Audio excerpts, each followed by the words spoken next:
सभी दर्शकों को नमस्कार। I Nimesh Dabral welcome you all to एसएप classes and I hope you are all doing great. तो रिसेंटली क्या हुआ है, अफ्रीकन यूनियन की एनुअल समिट चल रही थी इथियोपिया में। वहाँ पे एक इजरायली डिप्लोमेट हैं शेरन बार्ली, वो भी अटेंड कर रही थी इस मीटिंग को, बट सडनली ओपन सेरेमनी के चलते ही उनको सिक्योरिटी द्वारा हटा दिया जाता है वहाँ से। ठीक है, तो हम इस वीडियो में जानेंगे कि ऐसा क्यों हुआ। तो शुरू करने से पहले मैं आपको ये क्लिप दिखाना चाहूँगा जिसपे एक सिक्योरिटी का मेंबर शेरन ली बार को अप्रोच करता हुआ दिखाई देता है और कुछ एक्सचेंज ऑफ वर्ड्स के बाद शेरन बार्ली को बाहर एस्कॉर्ट किया जाता है। ठीक है,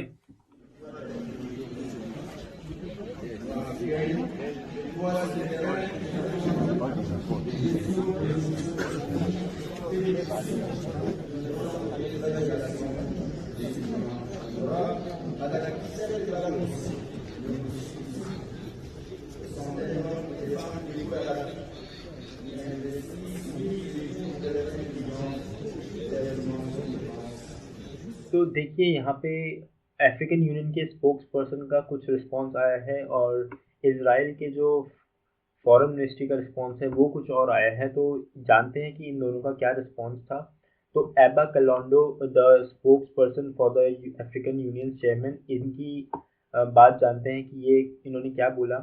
तो इन्होंने बोला है कि शेरन बार्ली जो है वो एक्रीडाइटेड नहीं थी, मतलब कि वो अप्रूव्ड नहीं थी as Israeli ambassador to Ethiopia वहाँ पे उस मीटिंग को अटेंड करने के लिए।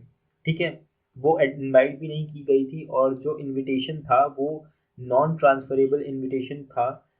किसको? वो थे एलेली अदमासू। ठीक है, ये भी एम्बेसडर हैं अफ्रीकन यूनियन के लिए इसराइल की तरफ से, तो इनके लिए वो इनविटेशन था। बट क्या हुआ, शेरन बार्ली उनकी जगह पे आ गई और इन्होंने ये भी बोला है कि जो इनविटेशन था वो नॉन ट्रांसफरेबल था। ठीक है, नॉन ट्रांसफरेबल इनविटेशन था, इसी वजह से शेरन बार्ली उस मीटिंग को अटेंड नहीं कर सकती थी। तो ऐसा इनका कहना है। ठीक है, तो अब देखते हैं कि इजरायली साइड का क्या कहना है इस बारे में। तो देखिए इजरायली साइड ये कहती है कि जो शेरन बार्ली हैं वो उनका जो ऑब्जर्वर स्टेटस है वो एक्रीडाइटेड है, मतलब कि वो अलाउड है एज एन ऑब्जर्वर और उनके पास सारे एक्सेस बैजेस हैं। तो वो बिल्कुल सक्षम थी इस मीटिंग को अटेंड करने के लिए। बट इनका ये कहना है कि कुछ एक्सट्रीमिस्ट कंट्रीज के प्रेशर में आके अफ्रीकन यूनियन ने ऐसा किया है। और वो कौन सी कंट्रीज हैं? वो है अल्जीरिया एंड साउथ अफ्रीका। ठीक है, इनके अंदर एक तो हेट्रेड है इसराइल के अगेंस्ट और दूसरा ये ईरान के कंट्रोल में भी थोड़ा रहती हैं, ऐसा इसराइल का कहना है। ठीक है, तो आइए देखते हैं। पहले तो ये जो हमने बात की है कि इसराइल साउथ अफ्रीका को एक एक्सट्रीमिस्ट कंट्री क्यों मानता है और अल्जीरिया को भी, तो उसकी बात करते हैं। तो देखिए इसराइल जब कंट्री बना था तो इसराइल ओपन क्रिटिक बन चुका था अपार्थाइड रजीम का, जो कि बहुत अच्छा है। ठीक है, ये किस लिए हुआ था? क्योंकि उसे अच्छे रिलेशन रखने थे सारी मेजोरिटी ब्लैक कंट्रीज के साथ इन अफ्रीका। बट क्या हुआ, अरब नेशंस के दबाव में आके most of the African countries ने इसराइल के साथ टाइज तोड़ दिए। अब आपको पता होगा कि अरब नेशन के प्रेशर में कैसे आए, क्योंकि अरब नेशंस के पास है ऑयल। ठीक है, अब हर कंट्री को अपने देश को चलाने के लिए ऑयल चाहिए होता है। तो इसी वजह से सारे देशों ने इसराइल के साथ टाइज को सेवर कर दिया। ठीक है, तो इसी प्रेशर में आके इसराइल को अपने टाइज डीपन करने पड़े। किसके साथ? साउथ अफ्रीकन अपार्थाइड रिजीम के साथ बिटवीन द ईयर्स 1970 एंड 1980। जिसकी जो एक वजह हो सकती है कि ब्लैक जो वहाँ पे पॉपुलेशन रही होगी उनके अंदर एक हेट्रेड पैदा हो गई होगी इसराइल के अगेंस्ट, कि इसराइल अपार्थाइड रजीम का साथ देता है। ठीक है, तो मैं आपको अपार्थाइड रिजीम का एक थोड़ा सा वो बताता हूँ कि अपार्थाइड रिजीम में क्या था कि ये यहाँ पे एक रेशियल सेग्रीगेशन हुआ करता था under all white government of south Africa. कुछ पब्लिक फैसिलिटीज थी, ठीक है, मतलब वाइट लोगों के लिए अलग सेपरेट पब्लिक फैसिलिटीज रहती थी जो काफ़ी अच्छी होंगी। ठीक है, तो उनको रिजर्व किया जाता था सिर्फ वाइट लोगों के लिए। तो आपको यहाँ पे दिख रहा होगा एक साइन बोर्ड है जिसपे सिर्फ लिखा है कि for use by white person. ठीक है, और यहाँ पे ब्लैक लोगों को नहीं आने दिया जाता था और अगर आते थे तो उनको पनिशमेंट मतलब जो भी होगी पनिशमेंट वो दी जाती थी, ठीक है।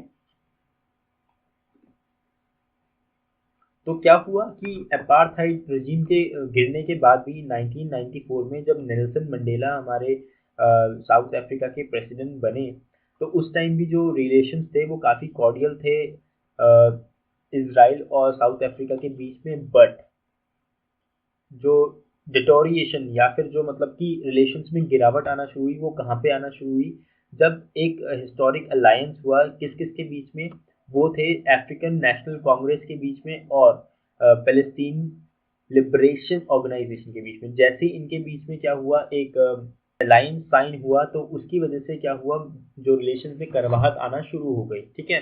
बट अभी भी क्या है, एम्बेसी तो है इसराइल की प्रेटोरिया में और एक ट्रेड ऑफिस भी है। साथ ही साथ साउथ अफ्रीका का भी एम्बेसी है तेल अवीव में। आपको पता होगा तेल अवीव इसराइल की कैपिटल मानी जाती है, मतलब ऑफिशियली वहीं पे एडमिनिस्ट्रेशन वाले काम होते हैं। इसराइल हालांकि कहता है कि उसकी कैपिटल जेरूसलम है, ठीक है।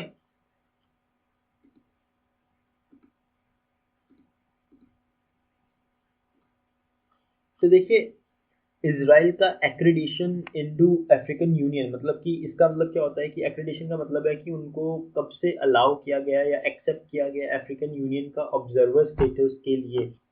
वो था अभी कुछ टाइम पहले, अभी जस्ट 2021 में ही इनको ऑब्जर्वर स्टेटस का वो दिया गया है, टैग दिया गया है। तो क्यों दिया गया, क्योंकि इन्होंने एक क्राइटेरिया पूरा कर लिया था, जो कि है इनके जो डिप्लोमेटिक रिलेशंस थे वो majority of the African Nations के साथ, ठीक है।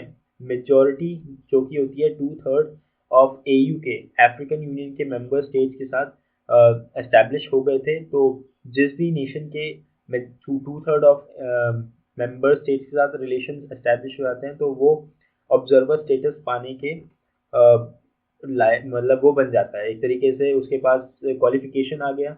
तो इसराइल के पास भी आ गया था। तो उस टाइम के जो वो थे अफ्रीकन यूनियन कमीशन के चेयरपर्सन थे, जो कि है मूसा फाकी महामद, ठीक है। इन्होंने इसराइल का एक्रेडिशन का प्रस्ताव एक्सेप्ट किया और एक 6 मेंबर की कमेटी बनाई गई, जिसमें साउथ अफ्रीका और अल्जीरिया थे, जो कि अगेंस्ट थे इसराइल के एक्रेडिशन के। बट साथ ही साथ डेमोक्रेटिक रिपब्लिक ऑफ कॉन्गो और रवांडा भी थे, जो इस एक्रेडिशन को सपोर्ट कर रहे थे। तो एक मेजोरिटी के साथ क्या हुआ, इसराइल एक्रेडाइट कर लिया गया, ठीक है। बट अफ्रीका, साउथ अफ्रीका उस टाइम भी इसके अगेंस्ट था। तो ये जो कड़वाहट है बीच में, जो मैंने आपको बताया कि इसराइल को अपार्थाइड रेजिम को सपोर्ट करना पड़ा, वो भी एक वजह हो सकती है जो ये इंसिडेंट हमारा हुआ है। तो चलिए, आज के लिए इतना ही। Thank you so much. And अगर आपने एसएफ क्लासेस को अभी तक सब्सक्राइब नहीं किया है तो प्लीज़ सब्सक्राइब, ठीक है। ऐसी वीडियोस और भी आती रहेंगी। Thank you so much. तो मिलते हैं नेक्स्ट वीडियो में।